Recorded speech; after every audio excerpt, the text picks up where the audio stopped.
여러분 안녕하세요. 송병현 교수입니다. 훈민복음, 세상을 깨우는 말씀을 통해서 하나님의 말씀으로 세상에 복음의 빛을 전하는 그런 시간이 되었으면 좋겠습니다. 오늘도 귀한 세 분 함께 하셨습니다. 안녕하세요. 안녕하세요. 자, 지난주에 우리가 에스겔이 이 유체 이탈 경험을 통해서 이 예루살렘 성전으로 간 것으로 마무리를 했었죠. 자, 오늘은 드디어 그가 성전에 가서 무엇을 보았는지. 뭘 봤을까요?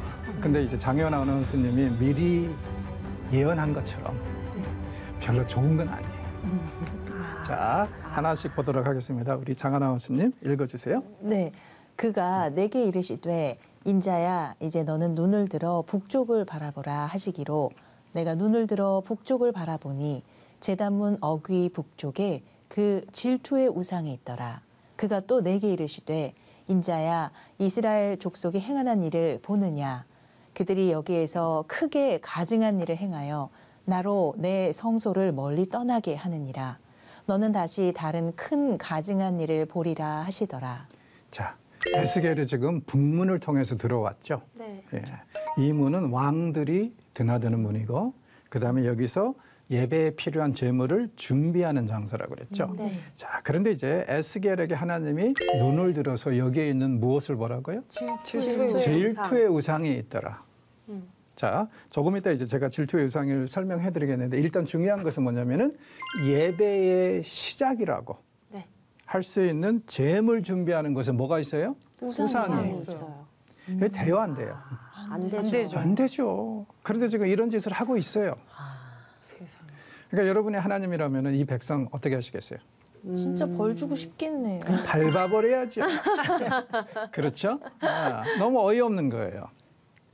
그러면서 하나님이 하시는 말씀이 어떻게 보면 이제 에스겔에게 하소연하시는 거죠. 이보다 더 큰 것을 보게 될 것이다. 무슨 뜻이에요? 내가 얼마나 참았는지 아니? 내가 이 백성을 그동안 얼마나 용납하고 참았는지 너 이해가 가니? 그러니까 일종의 하소연이 섞인 그런 표현으로 하시는데, 여기서 중요한 거, 2절에서 중요한 것은 뭐냐면은 인간의 죄는 하나님께 어떤 영향을 발휘한다? 나로 내 성소를 멀리 떠나게 한다 그랬죠. 그러니까 성전은 어떤 것이에요? 하나님이 임재하셔서 예배하러 온 인간을 만나는 것이죠. 네. 자, 그런데 죄인이 회개하지 않고 우상 숭배하면서 하나님을 찾아가요. 그러면은 하나님은 어때요? 거기를 떠나셔야 돼요. 왜 그럴까요? 죄와 함께 있으실 수 없으니까. 죄인하고 함께하면은 죄인 죽어나갑니다. 맞아요. 그렇죠? 그러니까는 하나님이 성소를 떠나시는 것도 다음을 약속하는 은혜라는 거예요. 왜냐하면 거기에 머물러 계시면 어때요? 다 죽어요. 죽으니까. 자, 그래서 이제 11장에 이제 마지막에 보면 하나님이 아예 성소만 떠나시는 게 아니라 이스라엘 전체를 떠나셔서 동쪽으로 가버립니다. 그리고 먼 훗날 43장에 가서야 다시 돌아오세요. 이것도 하나님의 은혜라는 거예요. 그렇죠? 그러니까 하나님이 얼마나 죄인들을, 주의 백성들을 배려하시는지 우리가 좀 가끔가다 생각을 해봐야 돼요. 그 자리에 있으면 다 죽는다. 그렇죠? 특히 자기가 회개해야 될 필요를 못 느끼는 사람들하고는 정말 어려운 문제잖아요. 이 시기하는, 질투하는 우상, 대부분 학자들은 아마 아세라라고 추측을 합니다. 자, 이 사람들이 아세라를 왜 숭배했을까요? 약간 풍요와 다산 뭐 이런 의미죠. 고대 근동의 신들을 보면 100% 풍요와 다산입니다. 바알은 천둥의 신 혹은 비를 내리는 신, 건기와 우기가 뚜렷한 데서는 어때요? 비가 있어야지 농사를 하잖아요. 그렇죠. 아니면 다 굶어 죽으니까요. 아세라는 다산의 신이라는 것을 어떻게 알 수 있냐면은 가슴 사이즈를 보세요. 한 D컵? E컵? 이게 이제 고대 사람들은 그런 식으로 생각을 해요. 가슴이 풍만해야지 아이들을 많이 먹일 수 있잖아요. 그렇죠. 그러니까는 다산의 여신들은 항상 가슴이 풍만합니다. 그래서 아세라가 이 다산의 여신이라는 걸 대번에 알 수 있는 게 지금 사이즈 때문에 그래요. 자, 성경에 보면은 아세라 신상에 대해서는 그렇게 얘기 안 나와요. 주로 나오는 게 뭐냐면 아세라 목상. 목상. 자, 아세라 목상을 학자들은 대부분 어떤 식으로 생각하냐면은 아세라를 숭배하는 제단 옆에 심은 나무든지 아니면은 세워놓은 나무 기둥일 거라는 거예요. 그런데 이제 나무나 기둥은 무슨 문제가 있죠? 세월이 지나면 썩어버리죠. 그렇죠. 그래서 아세라 목상이 아직까지 발굴이 된 적은 없습니다. 근데 이제 진흙으로 구운 아세라 신상은 여러 개 이제 발굴이 됐는데 성경에서는 항상 아세라 목상을 얘기한다는 거. 아마도 이 나무, 심어놓은 나무나 기둥을 얘기할 것이다. 아, 그게 저렇게 이렇게 깎아놓은 게 아니라 나무를 예, 아마 제 생각에는 나무일 것 같아요. 왜냐하면 다산의 신이라 함은 풍요로움의 상징이잖아요. 그러면 나무가 살아있는 게 훨씬 더 설득력이 있죠. 그렇네요. 오. 생명력이 깃들어 그렇죠. 있으니까요. 그래서 아마 아세라 목상할 때는 옆에 심어놓은 나무가 아닐까. 그렇게 이제 충분히 생각해 볼 수 있습니다. 자, 들어오자마자 예배를 준비하는 것이 지금 여신으로 오염이 됐어요. 자, 두 번째 가증함을 볼까요? 7절에서 13절 윤지님 읽어주시죠. 그가 나를 이끌고 뜰문에 이르시기로 내가 본즉 담에 구멍이 있더라. 그가 내게 이르시되 인자야 너는 이 담을 헐라 하시기로 내가 그 담을 허니 한 문이 있더라. 또 내게 이르시되 들어가서 그들이 거기에서 행하는 가증하고 악한 일을 보라 하시기로 내가 들어가 보니 각양곤충과 가증한 짐승과 이스라엘 족속의 모든 우상을 그 사방벽에 그렸고 이스라엘 족속의 장로 중 70명이 그 앞에 섰으며 사반의 아들 야사냐도 그 가운데에 섰고 각기 손에 향로를 들었는데 향연이 구름같이 오르더라. 또 내게 이르시되 인자야 이스라엘 족속의 장로들이 각각 그 우상의 방한 어두운 가운데에서 행하는 것을 내가 보았느냐. 그들이 이르기를 여호와께서 우리를 보지 아니하시며 여호와께서 이 땅을 버리셨다 하느니라. 또 내게 이르시되 너는 다시 그들이 행하는 바 다른 큰 가증한 일을 보리라 하시더라. 자, 상황은 어떻습니까?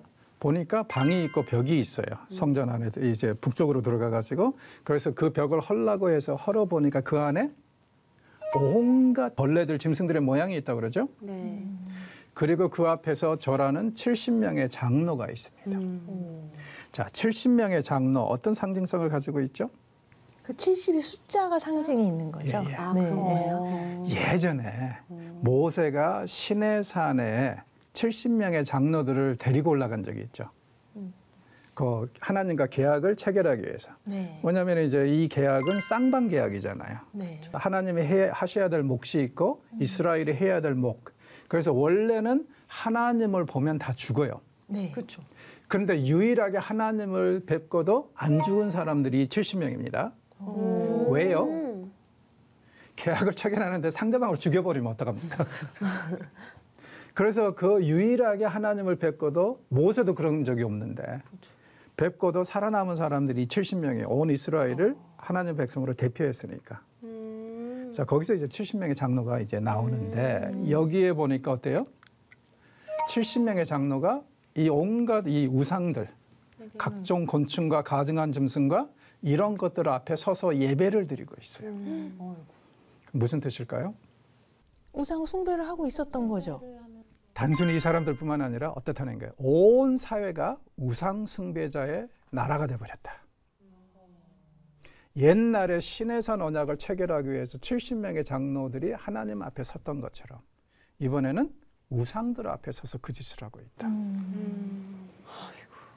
그러니까 무시무시한 얘기죠, 사실은. 네. 물론 이 안에도 신실한 자가 아직도 소수는 남아있을 겁니다. 그런데 우리가 11장에서 가서 보겠지만은요. 그래도 신실한 사람들은 605년에 다니엘과 세 친구가 끌려갈 때 그 다음에 597년에 에스겔이 끌려갈 때 다 지금 바벨론으로 끌려간 상황이에요. 나머지는 짜투리들만 남았습니다. 그런데 이것들은 자꾸 하는 얘기가 뭐예요? 아, 드디어 이제 하나님의 심판 2번 하셨으니까 어때요? 회복시키실 시간이 왔다. 정치인들이 이걸 프로파간다로 계속 사용하는 상황입니다. 그때 이제 하나님이 이 환상을 보여주시면서 아니 아직 시작도 안 했다. 그런 말씀하시는 거예요. 왜? 지금 이들이 하는 짓이 이런 짓이기 때문에 너무 어이없다 이거예요. 그리고 이제 이들이 이 일을 어두운 데 산다고 그러죠? 무슨 뜻일까요? 은밀하게. 아무도 모르게. 네, 아무도 모르게. 그러니까 리더십이 완전히 이제 우상 숭배로 썩어 빠져 있으면서 또 어떻게 보면 백성들도 마찬가지죠. 겉으로는 하나님 예배하지만 속으로는 또 은밀한 곳에서는 우상 숭배하고 있다는 얘기예요. 겉과 속이 다르다. 그리고 그들이 우상 숭배를 하는 이유가 참 가관입니다. 12절. 그들의 논리가 뭐예요? 여호와께서 우리를 보지 아니하시며 여호와께서 이 땅을 버리셨다. 이 사람들이 이렇게 설명을 하는 거죠. 왜 지금 우리나라가 이렇게 어렵고 힘드냐면, 왜 우리가 이렇게 압박 속에서 고통받고 있냐면 왜 그렇다고요? 하나님이 우리를 버리셨다. 또 하나님 탓을 하고 있군요, 이 상황에서도. 그러니까 신해산 계약에 따르면 하나님이 하셔야 될 일이 있잖아요. 안 하신다는 거예요. 직무유기를 하고 계신다는 거예요.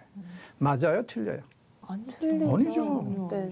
사실은 문제가 누구한테 있어요? 이 사람들한테 있죠. 본인들한테. 어? 네. 이들이 제대로 살지 않고 엉뚱한 짓을 하기 때문에 하나님 벌을 내리셨는데 이 사람들은 뒤집어서 말하면서 하나님이 자기네들을 버리셨다. 그러니까 자기 죄 때문에 그런 거 모르고 하늘을 향해서 하나님 영어도 잘못하면서 와이 때려미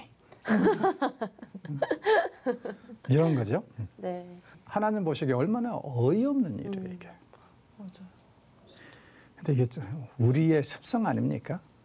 그렇죠. 맞아요. 맞아요. 좀 안 좋은 일, 힘든 일이 오면은 하나님 탓하죠. 네. 자기가 잘못한 것은 별로 생각 안 해요. 이 일이 사건의 발단이 이 문제의 발단이 자기라는 것은 거의 인정하지 않습니다. 항상 하나님이 잘못하셨고 하나님이 나를 버리셔서 이런 일이 벌어져요. 저는 신학교에서 가르치면서 제일 싫은 게 그런 부류의 사람들이에요. 자기네는 비즈니스 다 말아먹고 나서 하나님이 치셨다고. 그래서 이제 어떤 게 할 수 없어서 들어왔다고 신학교에 그런 사람들이 있어요. 얘기를 들어보면은 진짜 그런 케이스들이 종종 있긴 있어요. 그렇죠. 아무리 설명이 하려고 해도 그거밖에 설명이 안 돼. 근데 한 90%는요. 자기네들이 말아먹고 나서 하나님이 그러셨대. 난 그럴 때마다 하나님이 얼마나 속상하실까. 억울하시고. 억울하실까. 얼마나 억울하실까. 그래서 여기서 그들은 지금 하나님한테 받은 상처 이것 때문에 자기네들이 우상숭배하겠다고 그러는데 글쎄요. 뭔가 지금 제가 볼 때는 관점의 차이 혹은 그 이 상황을 판단하는 데 있어서 지금 굉장히 잘못 판단하고 있는 것 같아요. 자, 그들이 숭배하는 신들 온갖 벌레와 이런 우상들이라고 그러죠. 뭐겠어요? 고대 근동에서 벌레들과 짐승들을 우상화시켜서 숭배하는 민족은 애국. 이집트. 네, 애국 이집트. 거기 풍뎅이도 신이고 별게 다 신이죠. 늑대도 여우도 신이고 신이고. 늑대도 신이고. 맞아. 자, 문제는 뭐냐면은 이 우상 숭배가 왜 특별히 뼈 아프냐면 선지자들 입장에서는 이스라엘이 애굽을 떠나올 때 이집트를 떠나올 때 하나님 뭐라 그러셨어요? 뒤도 돌아보지 마라. 맞아요. 상정하지도 말고 완전히 끊어라. 왜? 이집트는 너희들에게 노예의 땅이고 속박의 땅이니까 절대로 뒤돌아보지 말라고 하셨는데 세월이 지나면서 어떻게 하고 있어요? 이집트의 우상들을 수입했어. 거꾸로. 그래서 백화점을 차렸어요. 그러니 하나님 보시기에 얼마나 이게 기가 막힌 일입니까? 게다가 이제 여기서 이집트는 또 어떤 상황이냐면은 이스라엘의 세계관에서는 제일 남서쪽에 있으면서 그쪽으로 가면은 쉽게 말해서 세상 끝이죠. 아, 그렇죠. 세상 끝이죠. 네. 예. 그 바로 이제 아프리카고 그러니까 네. 그런 상징성이 있어요. 조금 이따 이 사람들은 동쪽 끝에서도 또 수입해 왔습니다. 자, 세 번째 우상 숭배에 대한 이야기가 나오는데요. 찬송님 읽어주시죠. 그가 또 나를 데리고 여호와의 전으로 들어가는 북문에 이르시기로 보니 거기에 여인들이 앉아 단무스를 위하여 애곡하더라. 그가 또 내게 이르시되 인자야 네가 그것을 보았느냐 너는 또 이보다 더 큰 가증한 일을 보리라 하시더라. 자, 북문에 주요 일들이 벌어지고 있죠. 거기서 제물을 준비하는데 거기에 지금 시기하는 우상이 서 있고요. 바로 옆에 보니까 이번에는 여인들이 거기서 단무스를 위해서 애곡하고 있다고 그러죠. 단무스는 네, 단무스가 뭐죠? 모르겠어요. 혹시 단무지의 사촌인가? 이런 걸 이제 아재 개그라고 그러죠. 춥죠? 자, 단무스는 어떤 신이냐면은 그 바벨론의 신이에요. 스메르 사람들의 신인데 이게 계절의 순환하고 연관이 되어 있는 신입니다. 그들은 어떤 신화를 가르쳤냐면은 이른 봄이면 이 단무스가 누이 여신인 이스타르의 도움을 받아서 부활한다고 그랬어요. 그래서 이제 저승에 있다가 그래도 이제 부활해 가지고 세상에 완전히 생기를 주고, 그러니까 곡식이 자라고 나무가 뭐 이 열매를 맺고 이런 게 다 단무스가 하는 일이에요. 그런데 이제 생각해 보십시오. 곡식이 자라고 열매가 자라고 나서 이제 늦은 여름이나 초가을이면은 계속 자라는 성장기가 필요해요? 필요 없어요? 없죠. 그때는 이제 익어야 되죠. 네. 예. 그래서 이제 그 시점에 이 단무스는 또 죽는다고 그럽니다. 그때 죽고. 예. 그래서 이제 저승으로 내려갔다가 그 이듬해 봄이면 또 이시타르의 도움을 받아서 또 부활을 하는 거예요. 그래서 온 세상에 생기를 주다가 또 늦 여름이나 초가을이면은 죽어요. 다시 죽고. 예. 이걸 매년 반복해요. 이 신도 참 힘들죠. 힘들죠. 아, 신이 계속 죽었다 살았다 하네요. 그리고 이시타르가 도움을 줘야지 살고. 그러니까 이거 얼마나 힘들어요. 그렇죠? 불쌍하기도 해. 자, 그런데 이제 이 신이 늦 여름이나 초가을에 죽는다 하는 그 날짜에 여인들이 숭배하는 여인들이 이 신의 죽음을 애곡을 했거든요. 그래서 예. 애곡한다. 그래서 이제 여인들이 애곡하는 얘기가 나오는데 문제는 뭐냐면은 지금 성전 안에서 이 환상을 보고 있고, 그러니까 예배가 완전히 오염이 됐다는 얘기고, 그리고 여인들 한번 생각해 보십시오. 어떤 사람들입니까? 어느 종교에서인지 가장 순수한 신앙인들은 평신도들입니다. 잘 보세요. 세상에 뭐 자유주의 신학이니 뭐 이렇게 뭐니 누가 사고 칩니까? 목사들이고 많이 안다는 신학자들이 사고를 치죠. 네네. 네. 반면에 가장 보수적이고 가장 건전하게 그 신앙을, 그 종교를 유지하는 집단이 누구냐면은 평신도들이에요. 항상 역사를 보면 그래요. 그런데 그 평신도들 중에서도 남자 여자 구분을 한다면은 남자 여자 중 어느 쪽이 더 신앙이 깊어요? 여자라고 하고 싶네요. 뭐 이 예외도 있긴 하지만 여자들이 더 성실하게 기도하고 더 진실되게 하나님을 섬기고 더 진실된 신앙인이라는 거 우리 다 인정하잖아요. 이걸 어떻게 알 수 있냐면은 교회에 나오는 사람들 보면은 아내에게 끌려온 사람들이 남편에게 끌려온 사람들보다 훨씬 많잖아요. 네네네. 그렇죠? 그게 이제 우리 현상이니까. 자, 그래서 이제 여기서 여자들은요, 이 유대교 종교, 이스라엘 종교의 그라스루트를 상징해요. 가장 밑뿌리. 그 밑뿌리가 어떻게 됐어요? 지금 오염이 흔들리고 돼 썩어버렸어. 아이고. 그러니까 이게 얼마나 지금 우상숭배가 이스라엘을 휩쓸고 있는지, 지금 이 상황이 얼마나 심각한지 이해가 가시죠. 제사장들만 썩었다면은, 장로들만 썩었다면은 그래도 좀 소망이 있는데 가장 그라스루트라고 하는 이 여자들까지 이렇게 썩어버렸단 말이에요. 그 점을 여기서 이제 강조합니다. 하나님이 얼마나 속이 상하시겠어요. 네. 그러면서 여기서도 하시는 말씀이 더 큰 가증한 일을 볼 것이다. 이것보다 더. 무엇일까요? 이것보다 더한 게 있다고요? 뭐지? 자, 읽어봅시다. 우리 장 아나운서님 읽어주시죠. 그가 또 나를 데리고 여호와의 성전 안뜰에 들어가시니라. 보라, 여호와의 성전문 곧 현관과 제단 사이에서 약 25명이 여호와의 성전을 등지고 낯을 동쪽으로 향하여 동쪽 태양에게 예배하더라. 또 내게 이르시되 인자야, 네가 보았느냐? 유다 족속이 여기에서 행한 가증한 일을 적다 하겠느냐? 그들이 그 땅을 폭행으로 채우고 또다시 내 노여움을 일으키며 심지어 나뭇가지를 그 코에 두었느니라. 그러므로 나도 분노로 갚아 불쌍히 여기지 아니하며 긍휼을 베풀지도 아니하리니 그들이 큰 소리로 내 귀에 부르짖을지라도 내가 듣지 아니하리라. 자, 네 번째 가정함을 보는데 성전 안뜰에서 보는 환상입니다. 그리고 이 사람들이 어디에 서 있냐면은 성전 문, 곧 현관하고 그다음에 제단, 번제단 사이에 있어요. 25명이. 네. 자, 누굴까요? 제사장들. 왜냐하면은 이 공간은 제사장들밖에 들어갈 수가 없어요. 일반인들은 지금 콜트 밖에 있어야 되거든요. 네네네. 그래서 이 제단하고 성전 사이에 거할 수 있는 사람, 다닐 수 있는 사람은 제사장들 뿐이란 말이에요. 근데 25명의 제사장들이 여기서 무엇을 하고 있어요? 성전을 등지고 여기서 이제 우리는 굉장히 중요한 상징성을 봐야 됩니다. 다신주의 불가능한 얘기예요. 네. 성경은 항상 뭐라 그래요? 하나님을 온전히 섬기든지 아니든지 둘 중에 하나지 그쵸. 하나님도 섬기고 다른 신도 섬기고 불가능하다고 그래요. 네. 왜요? 자, 보십시오. 이들이 태양에게 절하는 순간에 등이 어디로 가 있어요? 아. 성전으로 가 있죠. 성전에 누가 있어요? 하나님이 계시죠. 네. 그러니까는 조금이라도 우상에게 한눈을 파는 것은 뭐다? 하나님을 등지는 일이다.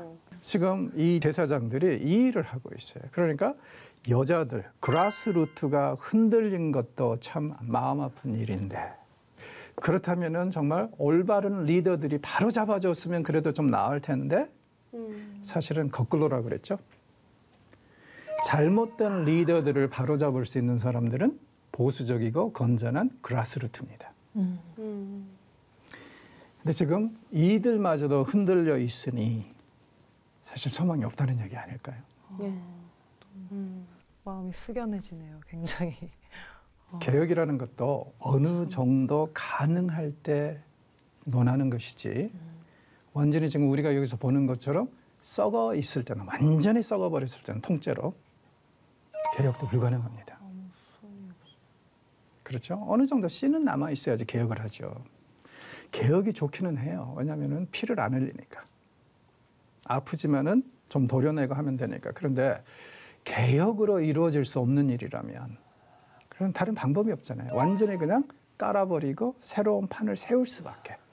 하나님이 그 일을 하시겠다는 거예요.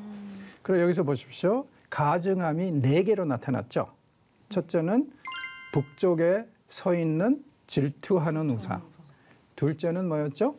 은밀한 곳에서 예배하는 70장로. 네.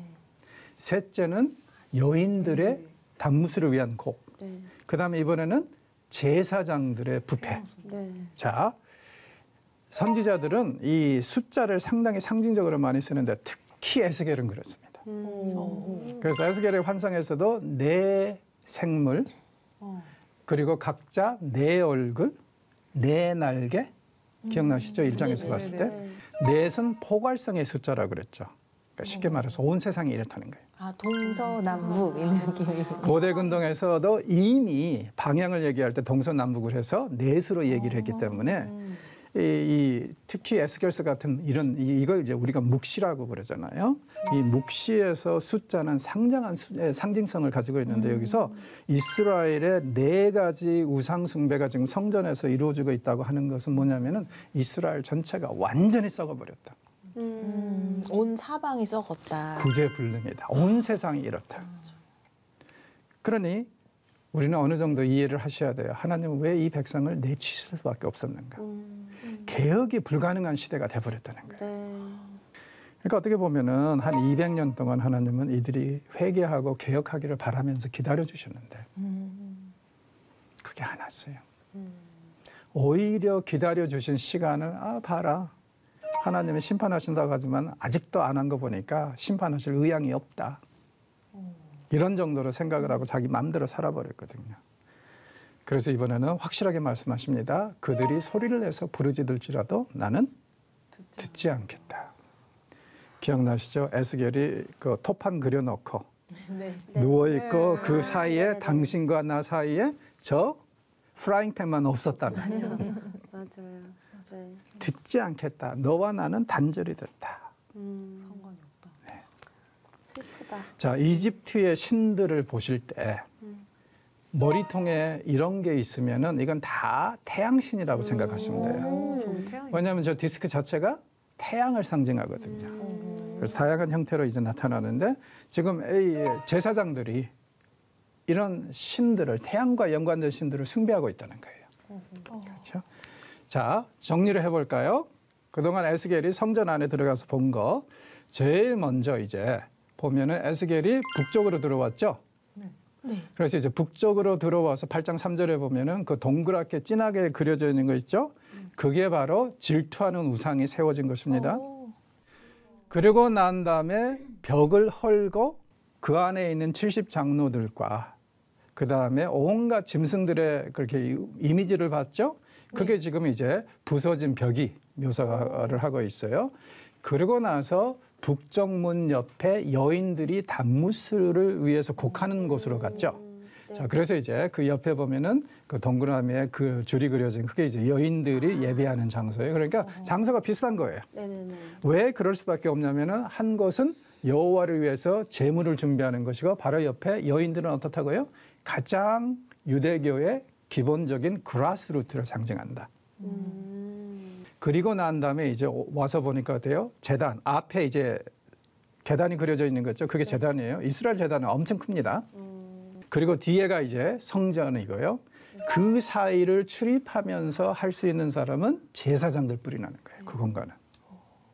그러니까 이 사람들이 성전을 등지고 태양에게 절을 하는 거, 이 사람들은 바로 제사장들이다. 이렇게 얘기할 수 있는 것이죠. 여러분이 하나님이라면 어떻게 하시겠어요? 꼴도 보기 싫을 것 같아요. 너무 슬플 것 같아요. 네. 밟아버려야죠. 자, 그래서 오늘 이야기를 정리하자면 하나님 왜 심판하실 수밖에 없었는가? 네. 그 이제 설명을 하시고 다음 주에 이제 강의는요. 그러면 어떻게 심판하시는가? 죽음의 사신들이 나타나요. 출애굽 때 6월절 이야기 기억나시죠? 그걸 연상케 하는 이야기가 다음 장에서 이루어집니다. 그걸 이제 기대하십시오. 자, 오늘 수고하셨습니다. 감사합니다. 감사합니다.